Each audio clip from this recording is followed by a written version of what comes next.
Welcome to my channel. তো আমরা finally চলে এসেছি ধর্মতলা, যে কাল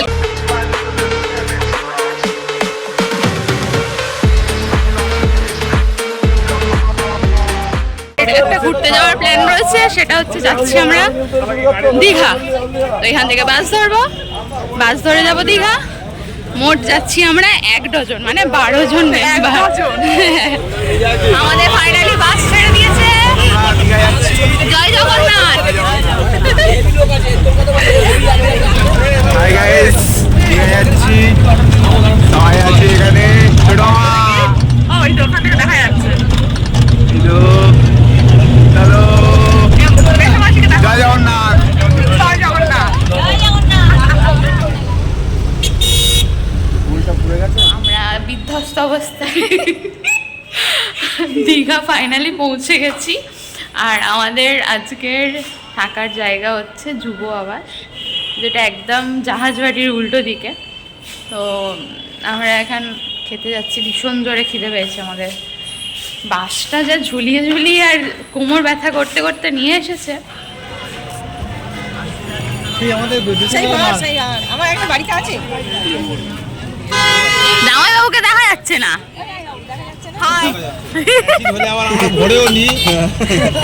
না দাও সবাইকে। মাটির ভাড়ে বেশ সুন্দর চাটা। এবার চাটা খেয়ে যাচ্ছি সি বিচের দিকে। সুস্মিতার একটু মাঝখানে শরীরটা খারাপ হয়েছিল, এখন ঠিক হয়ে গেছে, তাই তো? ঠিক আছে, হ্যাঁ। আর দীঘাতে এলে এমনি লোকের শরীর ঠিক হয়ে যায়। তো এখন আমরা সি বিচের দিকে যাচ্ছি, খাওয়া দাওয়া করব, করে এসে তাড়াতাড়ি শুয়ে পড়তে হবে, কারণ কালকে আবার ভোরবেলা উঠে আমাদের মোহনায় যাওয়ার আছে। তো সেই কারণে। মা, তুমি কিছু বলবে? তোমার শরীর ঠিক আছে? হ্যাঁ একদম ওকে। দীঘা এসে কেমন লাগছে? খুব ভালো লাগছে, কিন্তু প্রচুর স্ট্রেস গেছে, এখন একটুখানি খেতেই হবে। অ্যাকচুয়ালি আমাদের এত জোর খিদে পেয়েছে, তার জন্য মাথা ঝনঝন করছে, ঠিক আছে? এটা হচ্ছে মেন কারণ, খাবার খুঁজে পাচ্ছি না। সত্যি তাই। নিউ ইয়ারের জন্য প্রত্যেকটা হোটেল এত সুন্দর করে সাজানো গোছানো ছিল, যার জন্য দেখতে খুব ভালো লাগছিল। যেহেতু আমরা গিয়েছিলাম 2 তারিখ, একদম সাথে সাথে মানে নতুন বছর পড়েছে সেই সময়, তো তার জন্য দীঘা খুব সুন্দরভাবে সেজে উঠেছে। সি বিচের দিকে গিয়ে এই পাপড়ি চাটটা খেয়েছিলাম, বেশ সুন্দর কিন্তু বানিয়েছিল পাপড়ি চাট। আসলে খিদের মুখে যা পাবো সেটাই যেন মনে হয়। সারাদিন ভাত খাওয়া হয়নি, তো সেই জন্য ভাত, আলু ভাজা, বেগুন ভর্তা, ডাল, বাঁধাকপি, এঁচোড়, এর সাথে নিয়েছি আমি রুই, আর তার সাথে রয়েছে চাটনি। আর এদিকে পল্লবী খাচ্ছে কাতলা, এদিকেও কাতলা, পারবিতা খাচ্ছে কাতলা। ভেজ, যেহেতু শরীর ভালো নয় তাই জন্য হয়ে গেছে। এবার আমরা হোটেলে যাচ্ছি। মোটামুটি ঠান্ডা আছে এখানে, খুব ঠান্ডা নেই, মানে মাঝে মধ্যে গরম হচ্ছে আর মাঝে মধ্যে ঠান্ডা লাগছে। এখন ঘড়িতে বাজে ভোর 5টা, আর আমরা বেরিয়েছি মোহনা যাওয়ার উদ্দেশ্যে। সবাইকে আজকে আমরা এখন যাচ্ছি মোহনাতে। এখন বাজে ভোর 5টা, মানে আমরা অনেকক্ষণ আগে উঠেছি। উঠে সবাই একটু নাচ গান হচ্ছিল, উঠেছি। হ্যাঁ, সব ইয়ার্কি মারতে পারতে দেরি হয়ে গেছে। তো এখন সেই প্রায় সূর্য উঠতে উঠতে যায়। তো যাই এখন মোহনাতে একটু ঘুরে আসি।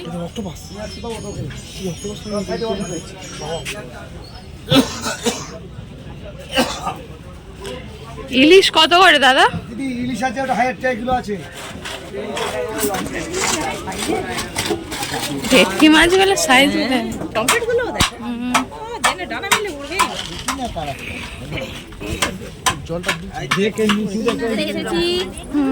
সকালবেলা মোহনার সৌন্দর্য একটা আলাদা রকমের।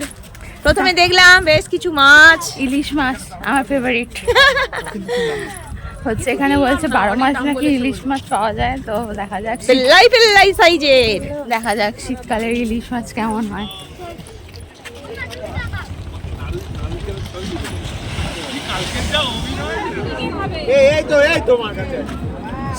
কি মুড়ি ঘুগনি কেমন খেতে?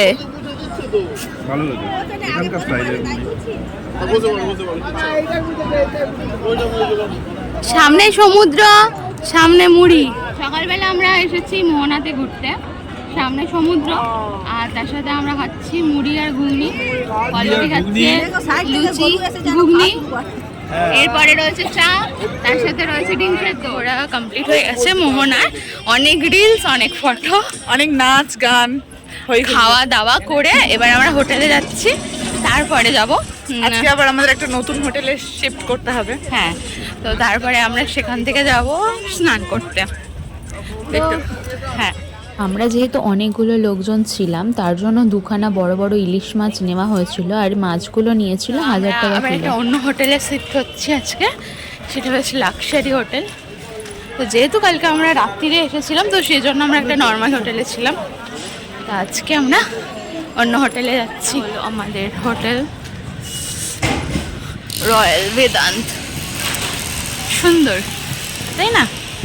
একটু ভিতর দিকে, বাট ঠিক আছে।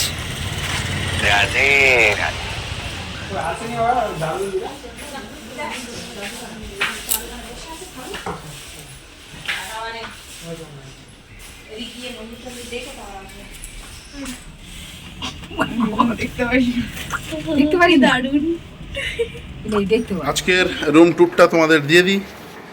ও লাভলি, হ্যাঁ সুন্দর রুম, হ্যাঁ দারুণ দারুণ, একদম সুন্দর রুম। আচ্ছা, এবার থেকে এটা দেখিয়ে দিই। এখান থেকে সুন্দর একটা ওয়াও হেলিপ্যাডের একটা সুন্দর ভিউ আছে। এই পারটা ফাঁকা, বেশ সুন্দর। বাথরুমটা দেখিয়ে দিই। মিরার আছে এখানে একটা, এখানে একটা জামা কাপড় রাখার জন্য। বাথরুমটা দেখাই, এরকম বাথরুম। বাহ বাহ, সুন্দর সুন্দর। এই যে একজন এখানে এসেও শান্তি নেই নাকি? চলছে কাজ, চলছে চলবে নাকি? একদম সেই বাস থেকে শুরু করেছি করা, এখনো চলছে। বাসেই শেষ হয়ে যেত যদি না বাসটা হতো জার্কিং হতো।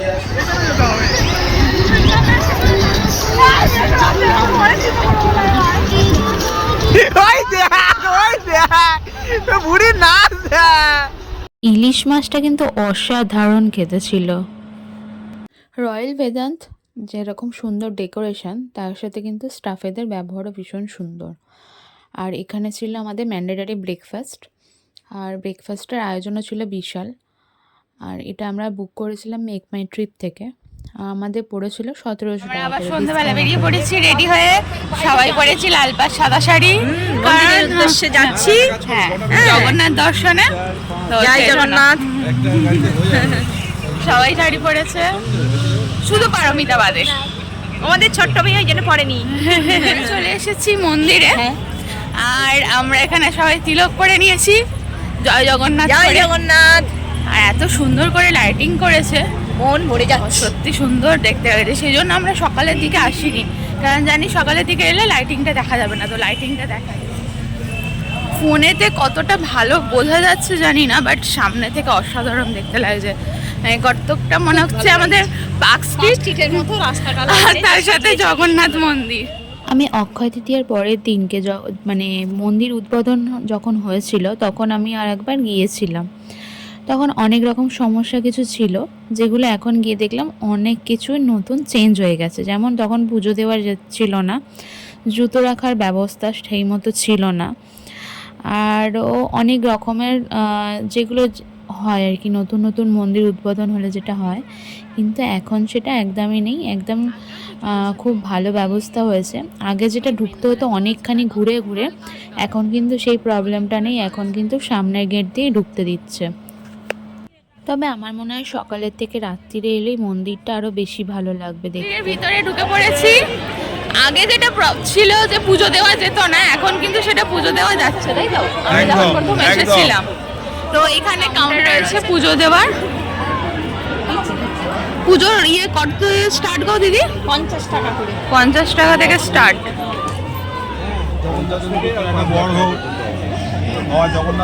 আমরা মন্দিরের ভিতরে ঢুকছি।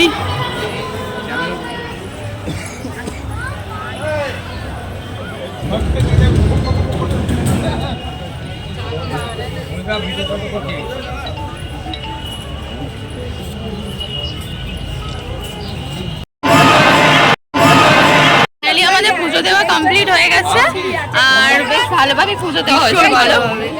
আর তার সাথে খান 50 ছবি, খান 50টা ভিডিও, খান লাখ তার সাথে ভিডিও করে এখন আমরা বাইরে রিলস, হ্যাঁ সবকিছু করে এবার আমরা বাইরে যাচ্ছি আর বাই বাই করে। হ্যাঁ সেটাই, জগন্নাথকে আশীর্বাদ মাথায় নিয়ে এবার আমরা বাড়ির দিকে, মানে সরি বাড়ি না, হোটেলের দিকে যাব কিংবা সি বিচের দিকে একবার যাব। একটু কেনাকাটা রয়েছে যেহেতু কালকে তো আমরা বাড়ি চলে যাব, তো মনটা খারাপ লাগছে। আর একটা দিন থাকলে ভালো হতো, যেটা চেয়েছিলাম কিন্তু হলো না। কিন্তু সবার অফিসের জন্য আর হয়ে উঠবে না, তো বেশ সুন্দর লাগছে কিন্তু মন্দিরটা। আমরা প্ল্যান করেছিলাম সবাই লাল পাড় সাদা শাড়ি পরে জগন্নাথ মন্দিরে আসবো, তো সেটাই হয়েছে। আমরা সবাই একসাথে লাল পাড় সাদা শাড়ি পরে এসেছি। তোমরা বলো কেমন লাগলো ঘুরে?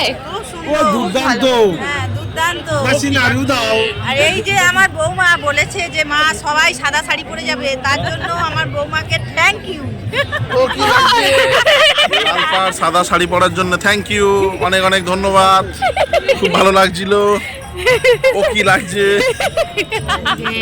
রাতের ডিনার করতে এসেছি মিত্র ক্যাফেতে, যেটা আমার সবসময়ের জন্য ফেভারিট।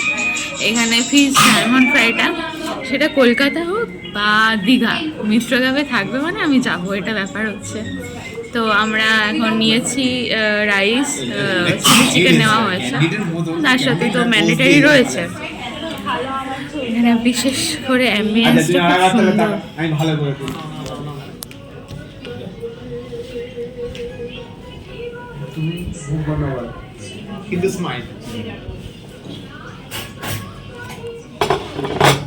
আমাদের নেওয়া হয়েছে mixed fried rice, chicken and chilli chicken. ছুটিও শেষ আর জার্নিও শেষ, এবার আমরা বাড়ি যাচ্ছি। হ্যাঁ সবাই মন খারাপ, আর একটা দিন হলে ভালো হতো কিন্তু কিছু করার নেই। খারাপ লাগছে আমার, বিশ্বাস করো বন্ধুগণ। হ্যাঁ আমি আরে ধরে রাখতে পারছি না, কিন্তু কি করব, উপায় নেই, পকেট খালি, ছুটি খালি। সেই জন্য আমরা আবার গন্তব্যস্থলে ফিরে যাচ্ছি। জয় বাবা ভোলেনাথ, তুমি আমাদেরকে দেখো যেন আবার আমরা পকেট ভরে আবার আসতে পারি। নমস্কার। ঠিক আছে, তো আমরা এখন 10টা বাজে চেক আউট করে যাচ্ছি হোটেল থেকে, চলে যাব। তো চলো, এই দীঘা ট্যুরের ব্লগটা কিরকম লাগলো জানাতে ভুলো না, আর ভালো লাগলে একটা লাইক করো। আর তাহলে সবাই